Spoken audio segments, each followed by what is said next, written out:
독불변 이정현 변호사입니다. 자, 오늘은 이혼 재산 분할에서 증여 상속 재산이 어떻게 되는가? 예를 들어 남자 쪽에 시부모가 증여해준 재산, 혼인 기간 중에 이런 재산을 그 아들이 이혼할 때 그 아내, 며느리죠. 며느리가 이혼 재산 분할을 요구하게 되면 그 재산을 아들에게 넘겨준 부모 입장에서는 되게 좀 억울한 경우가 있는데, 이러한 증여 재산은 이혼 재산 분할에서 어떻게 평가되는가? 과연 재산 분할에 포함돼서 다 뺏겨버리는가? 실제 실무적으로 보면 이제 증여된 지가 상당히 오랜 기간이 흘렀다. 증여받은 지 한 2, 3년이 지났다. 그럼 당연히 혼인 기간은 그거보다도 더 길겠죠. 그런 경우에는 이혼 재산 분할에 증여 재산이 포함돼 버리는 경우가 많죠. 그 대신 그 증여를 받은 반대편, 예를 들어 이제 며느리 그쪽은 재산 분할 기여도를 상당히 낮게 평가해서 나름대로 이제 공정한 이혼 재산 분할을 해주게 됩니다. 그런데 증여를 이혼을 기준으로 해서 한 1년 이내에 증여받은 재산은 어떻게 되느냐? 이 재산은 이혼 재산 분할에서는 좀 포함하기가 좀 어렵죠. 그렇게 다행일 수도 있고 불행일 수도 있고 그런 이제 결론이 많이 나고 있고요. 그 다음에 증여 재산하고 비슷한 게 이제 상속 재산이 있습니다.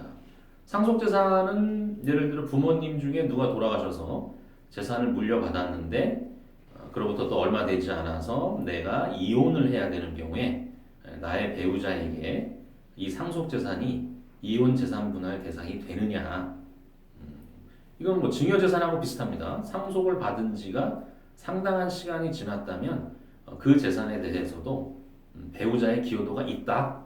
그래서 재산 분할 대상에는 포함을 해주고 그 대신 기여도에서는 조금 낮게 봐주는 그런 방식으로 이혼 재산 분할을 해결하게 됩니다. 자, 그런데 이렇게 명백하게 증여 상속 재산으로 이혼 재산 분할에서 빠지거나 넣거나 하는 경우 말고 좀 애매한 경우가 있죠.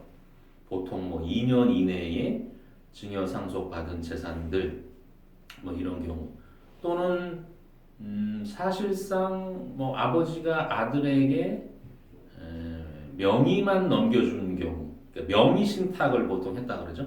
그런 경우는 이게 이혼 재산 분할에서 좀 너무 그대로 재산 분할 해버리면 억울하지 않느냐. 이런 경우는 어떻게 하면 좀 더 공정하게 이혼 재산 분할에서 그 재산을 분리해서 제외할 수 있겠느냐. 첫 번째, 그 재산들의 명의와 달리 실질적으로는 주로 부모님이 그 재산을 구입하고 형성하는 그 돈을 냈다. 부모님이 다 사줬다.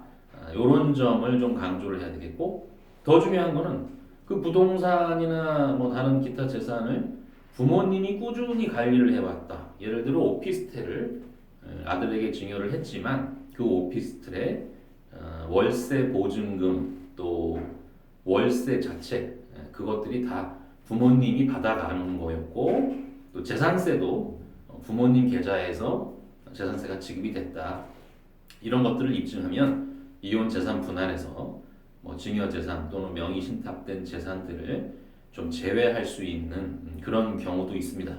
그래서 아주 이혼 재산 분할에서는 증여 재산, 상속 재산, 명의 신탁된 재산이 나오면 상당히 소송이 좀 어려워지기는 하니까 그런 자료, 아주 꼼꼼한 주장들을 잘 정리를 해서 대응을 하셔야 됩니다.